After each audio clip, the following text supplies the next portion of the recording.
শুরুতে ইভিএম খারাপ, প্রায় 30 মিনিট পর ভোট গ্রহণ পর্ব শুরু। সকাল সকাল ভোটাররা লাইনে দাঁড়ালেও নির্দিষ্ট সময়ে ভোট গ্রহণ প্রক্রিয়া শুরু করতে পারলেন না ভোটকর্মীরা। শুরুতে ইভিএম বিভ্রাট থাকায় নাজেহাল হতে হয় সাধারণ মানুষদের। পরে সেক্টর অফিসারদের চেষ্টায় প্রায় আধ ঘন্টা পর শুরু হলো ভোট গ্রহণ প্রক্রিয়া। এই ছবি ময়নাগুড়ি গার্লস হাই স্কুলের 16/74 নম্বর বুথের। বর্তমানে স্বাভাবিক ছন্দে শুরু হলো ভোট গ্রহণ পর্ব। আমার নাম মৃতাণ্ড রায়। তুমি কোন জায়গায় ভোট দিতে এসছো? আমি এসেছি গার্লস স্কুলে ভোট দিতে।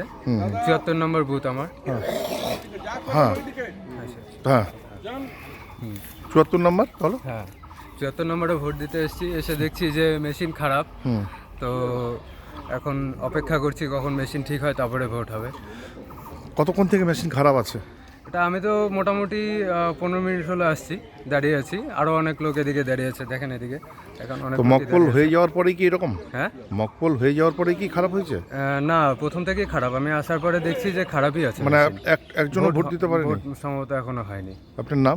আমার নাম মৃতাণ্ড রায়। আমার নাম বিজয় কুমার দাস। বলে আপনি কোথায় আসছেন ভোট দিতে? ময়নাগুড়ি গার্লস হাই স্কুলে। তো বললাম যে এখানে কি হয়েছে? এটা মকপল হয়ে যাওয়ার পর ভোট না, ওই মেশিন খারাপ হয়ে যাতে বন্ধ ছিল। আর এখন বুঝি বললো যে চালু হয়েছে, এখন জানি না চালু হয়েছে কিনা। কতক্ষণ হয়েছে বন্ধ ছিল? প্রায় 40 মিনিট। তো বললাম যে এটা কত নম্বর বুথ যেটা খারাপ হয়েছিল মেশিন? 74 নম্বর। 74 নম্বর। 74। আপনার নাম? আমার নাম বিজয় কুমার দাস। গার্গী সাহা। আপনি এই কোথায় আসছেন? এখানে কোন স্কুলে এসছেন? ময়নাগুড়ি উচ্চতর বালিকা বিদ্যালয়। তো আপনার বুথ নাম্বার কত? 74। তো কি হয়েছে আপনাদের এই বুথে, কি হয়েছে? এখানে এসেছি ভোট দিতে। তারপর তো দেখছি এখানে মকপল তো হয়ে গেছে, কিন্তু তারপরে মেশিনটা খারাপ হয়ে যাওয়াতে একজনও ভোটই দিতে পারছে না। একজনও দিতে পারেনি? না, কতক্ষণ থেকে খারাপ হয়ে আছে? আধ ঘন্টা হয়ে গেল। আধা ঘন্টা। আপনার নাম? সুমিত্রা সাহা। তো কতক্ষণ থেকে এই বন্ধ হয়ে আছে মেশিন খারাপ? এই মোটামুটি আধ ঘন্টা হয়ে গেল।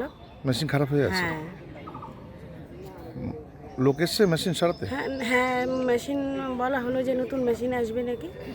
তো ওখানে আছে, ওরা সবাই বসে অপেক্ষা করছে। কখন এসছেন এখানে? এখানে এসছি 5:30 নাগাদ।